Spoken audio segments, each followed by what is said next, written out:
আমি ৰাজনীতিৰ বিষয় চৰ্চা কৰিবলৈ উপস্থিত আছোঁ পাঠশালাৰ মাজমজিয়াৰ এখন চাহ দোকানত। এই পুৱাৰ পৰিৱেশত বিশেষকৈ এই দোকানখনত যথেষ্ট ৰাইজৰ সমাগম হয়, বিভিন্ন গ্ৰাহক আহে আৰু আমি দেখুৱাইছোঁ যে ৰাতিপুৱা সতেজ চাহকাপৰ সৈতে চিংৰা আৰু চিংৰা চাহ আৰু আমি দেখুৱাইছোঁ যে একাংশ এই সমষ্টিৰ বজালী সমষ্টিৰ ভোটাৰ আৰু তেওঁলোকৰ আমি মহিলাও আছে যে তেওঁলোকে উদ্যোগী মহিলাও আছে, ব্যৱসায় প্ৰতিষ্ঠানো আছে, কিছুমানৰ হোষ্টেল আছে আৰু আমাৰ বিভিন্ন ব্যৱসায়ৰ সৈতে জড়িত আছে, আমাৰ চাকৰি কৰা ব্যক্তিও আছে, তেওঁলোকে অফিচলৈ যাবলৈ হৈছে। ৰাতিপুৱাৰ চাহ কাপৰ সৈতে আমি কিছু ৰাজনীতিৰ কথা পাতিম, যিহেতু 2026 নিৰ্বাচন সমাগত আৰু এই নিৰ্বাচনক লৈ সকলো স্তৰতে আলোচনা আৰম্ভ হৈছে। বজালীও পিছ পৰি থকা নাই, বজালীৰো বিভিন্ন আড্ডা মেলে মিটিঙত বৰ্তমান ৰাজনীতিৰ চৰ্চা তুংগত আৰু এই ক্ষেত্ৰত আমি মহিলাসকলৰ পৰা আৰম্ভ কৰিছোঁ যে বাইদেউ এজনীক আমি সুধিম যে বাইদেউ সমাগত নিৰ্বাচন 26 নিৰ্বাচন সমাগত, এতিয়া আপোনালোকে ৰাজ্যৰ ৰাজনীতি ৰাজ্যৰ ৰাজনীতি কেনেধৰণৰ দেখা পাইছে বৰ্তমান সময়ত? ৰাজ্যৰ ৰাজনীতি বুলি ক'বলৈ হ'লে শাসকীয় দলৰ লগত বিৰোধী পক্ষই যিটো ধৰণে আগবাঢ়ি আহিব লাগিছিল ঠিক তেনেধৰণে তেওঁলোকৰ উত্থান হোৱা দেখা এতিয়াও পোৱা নাই। এতিয়া যিটো শাসকীয় দল তেওঁলোকৰে সম্ভাৱনা বেছি বুলি ভাবিব পাৰি আৰু আমাৰ যিটো অঞ্চল এই অঞ্চলটো হ'ল মানে হিন্দু প্ৰধান অঞ্চল, গতিকে দেখা যায় যে এই ক্ষেত্ৰত শাসকীয় দলে হয়তো অগ্ৰগতি লাভ কৰাৰ সম্ভাৱনা আছে। এইটো যে আমি ক'ব লাগিব যে এই সমষ্টিটো হৈছে বজালী সমষ্টি আৰু এই বজালী সমষ্টিৰ 80% 80% ভোটাৰে হৈছে হিন্দু ভোটাৰ আৰু যিহেতু ৰাজ্যৰ ৰাজনীতিত এই ধৰ্মীয় মেৰুকৰণৰ প্ৰসংগটো চলিছে আৰু এই ক্ষেত্ৰত আপোনালোকে কি ক'ব যে আমাৰ বজালী সমষ্টিক লৈ কি ক'ব? হয়, ধৰ্মীয় মেৰুকৰণটো আমি একেবাৰে প্ৰত্যক্ষ মই দেখিছোঁ, মানে বৰ্তমান ৰাজনীতিত ধৰ্মীয় মেৰুকৰণক লৈ বহুত আগবাঢ়িছে আৰু এইটো ক্ষেত্ৰত আমাৰ বিৰোধী পক্ষই সবল নেতৃত্ব দিব পৰা নাই। সবল নেতৃত্ব দিব পৰা বিৰোধী পক্ষত মানুহ নাই বুলি ভাবিছোঁ যে বজালীত তেনেকুৱা বিৰোধী পক্ষই শাসকীয় পক্ষৰ বিপক্ষে থিয় দি কথা ক'ব পৰা তেনেকুৱা ব্যক্তি আমি হয়তো পৰিলক্ষিত হোৱা নাই। সেইকাৰণে চৰকাৰ পক্ষই তেনে যিখিনি কৰিব লাগিছিল গোটেইখিনি নকৰি হয়তো কিছু কাম কৰিছে, নকৰাও নহয়, কিছু উত্থান হৈছে তেওঁলোকৰ, কিন্তু সকলোখিনি কাম কৰিব পৰা নাই তেওঁলোকে আৰু গোটেইখিনি কাম কৰা আমাৰ পৰিলক্ষিত হোৱা নাই। বজালীত কৰিবলগীয়া বহুত আছে, বহুত কামেই আছে আৰু সেই হিচাপে কামৰ অগ্ৰগতি আমি দেখা নাই। বাইদেউ আপোনাক এটা প্ৰশ্ন সুধিম যে আপোনাৰ সমষ্টি বজালী সমষ্টি, এই বজালী সমষ্টিত ঠিকমতে কাম হৈছেনে এইটো ভাবেনে? কাম বা কিবা কৰিবলগীয়া আছে, কেনেধৰণৰ কি হৈছে বুলি ক'ব? কিছু পৰিমাণে হৈছে, ৰাস্তা ঘাটবিলাক বিজেপিৰ দলে ঠিকমতে কৰিছে, যোগাযোগৰ ব্যৱস্থাটো হৈছে, কিন্তু মূল কথা হ'ল আমাৰ বজালী মহাবিদ্যালয়খন নোহোৱা হোৱাৰ পিছত আৰু ভট্টদেৱ ইউনিভাৰ্চিটিখন মেধিকেচি লৈ যোৱাৰ লগে লগে বজালী অঞ্চলত বিশেষকৈ পাঠশালা অঞ্চলত এটা ডাঙৰ প্ৰভাৱ পৰিব, শিক্ষাৰ ক্ষেত্ৰত ডাঙৰ প্ৰভাৱ পৰিব।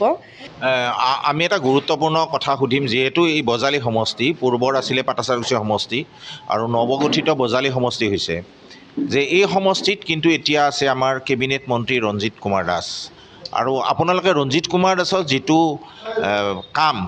কাম কাজ সেই ব্যৱস্থাটোলৈ সুখী নে, ৰাইজে সুখী হোৱা বুলি ক'বনে আৰু কেনেধৰণৰ কাম কৰা উচিত বা কিবা প্ৰত্যাহ্বান আহিব নেকি এই ৰাজনীতিৰ ক্ষেত্ৰত? চাওক, ক'বলৈ গ'লে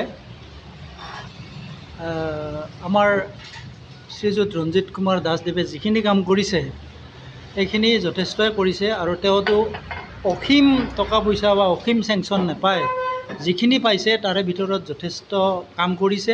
যে আমি আন এটা প্ৰসংগ উত্থাপন কৰিম যে বাইদেউ আপোনালোকৰ যিহেতু মহিলা, আপোনালোকেও দেখিছোঁ যে নিজৰ ব্যৱসায় নিজে কৰি আছে বা বিভিন্ন ধৰণে কষ্ট কৰি ধন সম্পত্তি যিয়ে নহওক আৰু নিজৰ জীৱিকাৰ কাৰণে আপোনালোকে কাম কৰিছে, যে মহিলা সবলীকৰণ আমাৰ সমষ্টিত হৈছে বুলি আপোনালোকে ভাবেনে? আমাৰ সমষ্টিত মহিলাৰ কাৰণে কৰিব লগা বহুত আছে।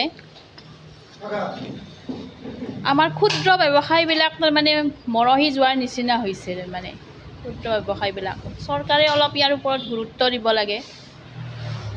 আৰু আমাৰ এটা প্ৰধান সমস্যা হৈছে ভট্টদেৱ ইউনিভাৰ্চিটিখন মেডিকোচিলৈ যাব ওলাইছে তাৰমানে তেতিয়া তাৰমানে আমাৰ পাঠশালা ঠাইখিনিত অৰ্থনৈতিক ফালৰ পৰা বহুত প্ৰভাৱ পৰিব। ইয়াৰ ওপৰত চৰকাৰে গুৰুত্ব দিব লাগে।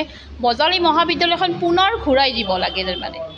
আন এটা প্ৰশ্ন মই সুধিম যে বৰ্তমান যে আমাৰ সমষ্টিত যিহেতু এজন মন্ত্ৰী আছে, কেবিনেট মন্ত্ৰী ৰঞ্জিত কুমাৰ দাস, হয়তো তেওঁ আকৌ এই সমষ্টিৰ পৰা নিৰ্বাচনত অৱতীৰ্ণ হ'ব।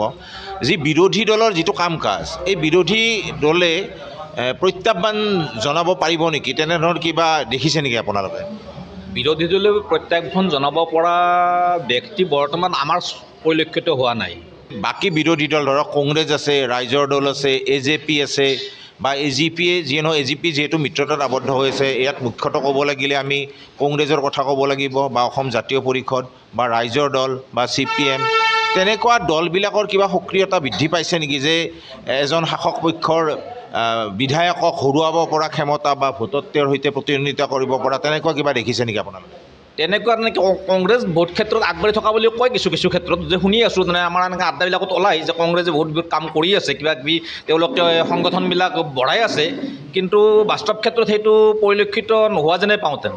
বাইদেউ, আপোনাক যদি সোধোঁ আমি যে যিটো বিৰোধীৰ ৰাজনীতি আমাৰ সমষ্টিত বিশেষকৈ কৈছোঁ যে এটা কথা ক'ব লাগিব যে বজালী যিটো সমষ্টি পূৰ্বৰ পাত্ৰচাৰকুছি আমি কৈছোঁ যে এইটো বিশেষকৈ জাতীয়তাবাদী শিবিৰৰ সমষ্টি বুলি কোৱা হয়। এবাৰ মাত্ৰ কংগ্ৰেছে জিকিছিলে, কিন্তু তাৰপিছত হয়তো BJP, অগপ এনেধৰণৰ জাতীয়তাবাদী শিবিৰ বা নিৰ্দলীয় প্ৰাৰ্থীয়ে হয়তো জয়লাভ কৰিছে। গতিকে বিৰোধীৰ কিবা ভূমিকা দেখা পাইছে নেকি আপোনালোকে বৰ্তমান?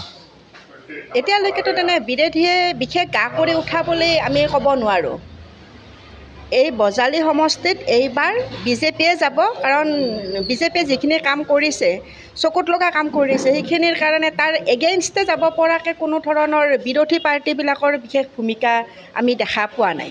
আমি সুধিম যে বাইদেউ এজনীকে সুধিছোঁ, বাইদেউ আপোনাৰ যিহেতু নিজে ব্যৱসায়ৰ লগত জড়িত, এই বজালী সমষ্টিত কেনেধৰণৰ কাম কৰিব লগা থকা বুলি ভাবে, যে গুৰুত্বপূৰ্ণ কাম কি, কেনেধৰণৰ হ'লে ভাল হ'ব আৰু কি ভাবে? আচলতে বজালীৰ নিচিনা এটা অঞ্চল য'ত শিক্ষানগৰী বুলিয়ে কয় বা ইয়াতে বহুত শিক্ষিত মানুহৰো হেৰি আছে, কিন্তু ইয়াতে এখন মেডিকেল কলেজ বা এখন ইঞ্জিনিয়াৰিং কলেজৰ মানে প্ৰয়োজনীয়তা দেখা যায়, যিটো হয়তো অভাৱ বজালীবাসীয়ে অনুভৱ কৰি আছে। সেইটো আমি যিহেতু শিক্ষাৰ এটা হাব বুলি কোৱা হয় বজালীক, গতিকে বজালীত এখন মেডিকেল কলেজ বা ইঞ্জিনিয়াৰিং কলেজৰ প্ৰয়োজনীয়তা আছে।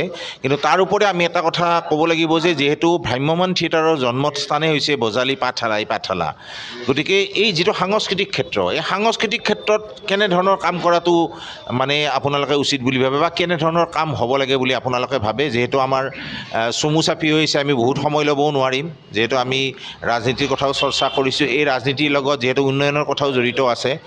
সাংস্কৃতিক ক্ষেত্ৰত যিহেতু এটা ভ্ৰাম্যমাণ নগৰী বুলিয়ে কোৱা হয়, কেনেধৰণৰ মানে ব্যৱস্থা লোৱাটো উচিত বুলি আপোনালোকে ভাবে?